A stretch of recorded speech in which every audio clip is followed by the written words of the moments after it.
head bolts that corrode themselves loose, a starter buried so deep it takes 8 hours to reach, oil leaks engineered into the block itself. This is the Cadillac Northstar, the 32-valve, all-aluminum V8 that General Motors spent $150 million developing to dethrone BMW and Mercedes. It was meant to restore the standard of the world. Instead, it nearly destroyed it. In the late 1980s, Cadillac's boardroom faced a hard truth.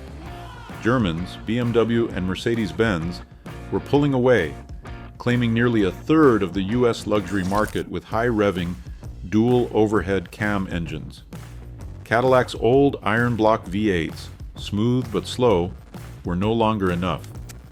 The answer came in the form of a $150 million bet, a clean sheet, all-aluminum V8 that would not just match the Germans on paper, but outdo them in sophistication and power.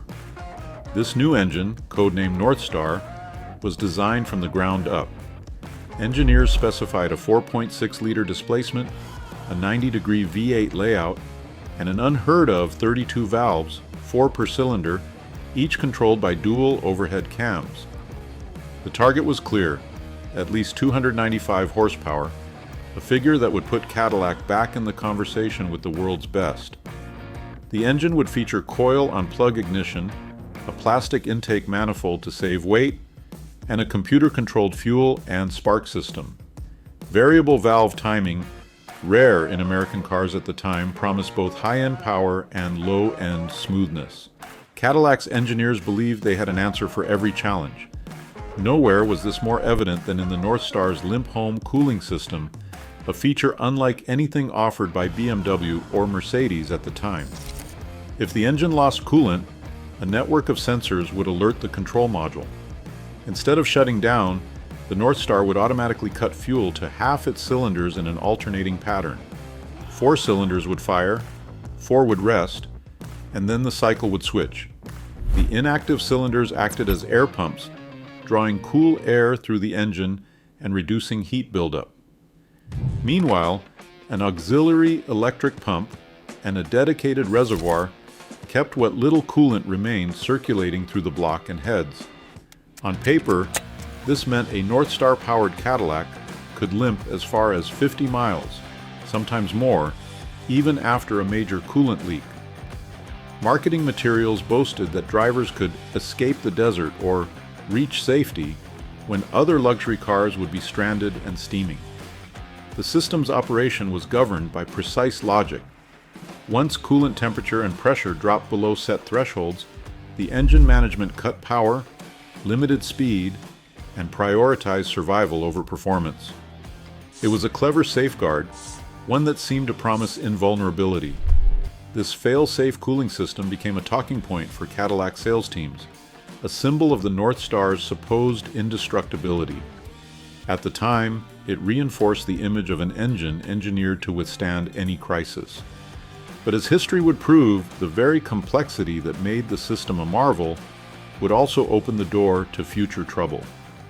For now, though, the Northstar stood as a testament to Cadillac's determination to outthink every possible disaster. Every Alante body began life in the hands of Pininfarina's craftsmen in Turin.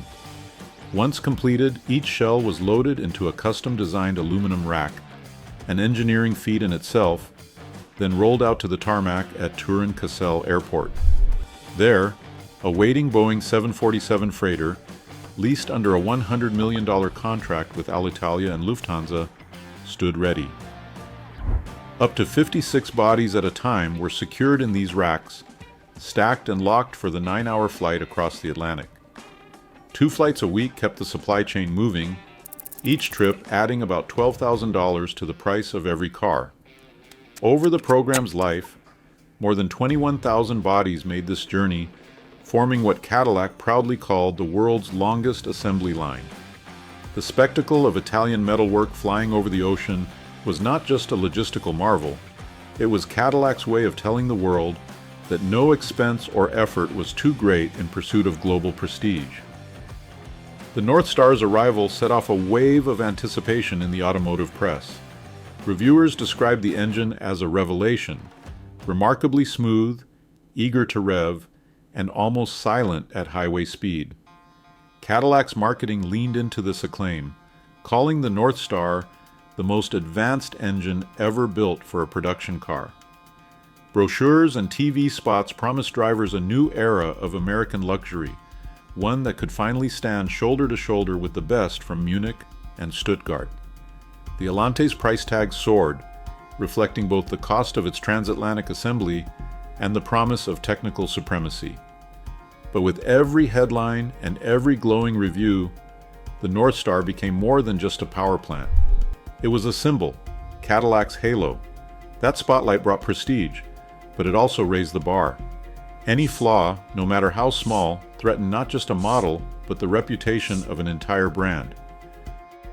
On the shop floor, the Northstar's greatest flaw exposed itself not in the lab, but in the hands of mechanics. The M11 by 1.5 mm torque to yield head bolts, chosen for their promise of tight clamping force, became the engine's Achilles heel. The core problem was thread engagement.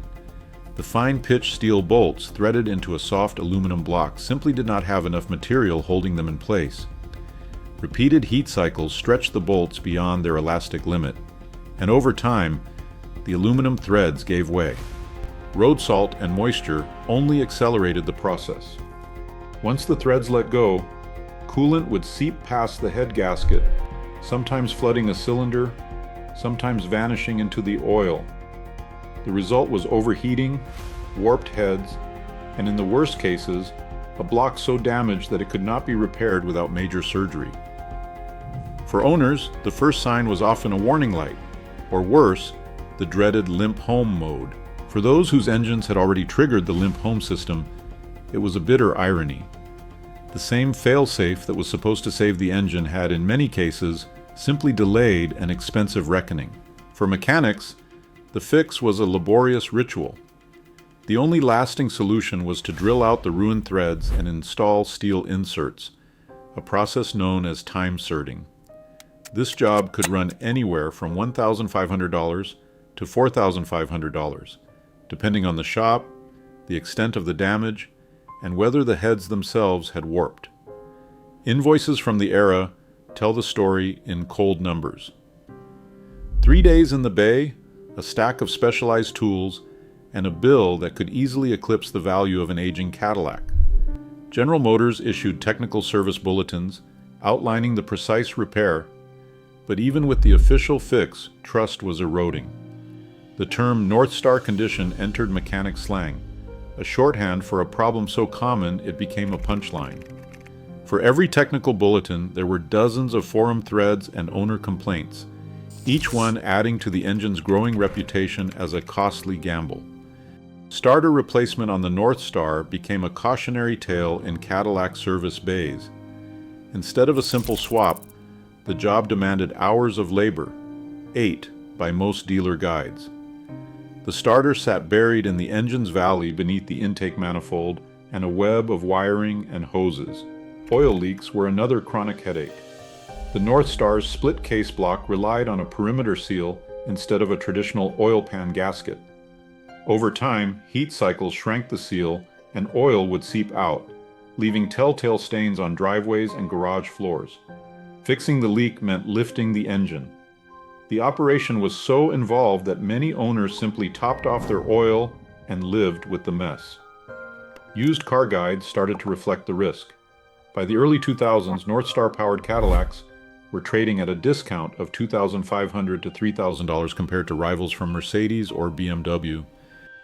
The Northstar itself continued powering Cadillac's flagship sedans and the XLR Roadster all the way through 2011, but its reputation never fully recovered. Each passing year added more owners to the ranks of those who had learned its lessons the expensive way.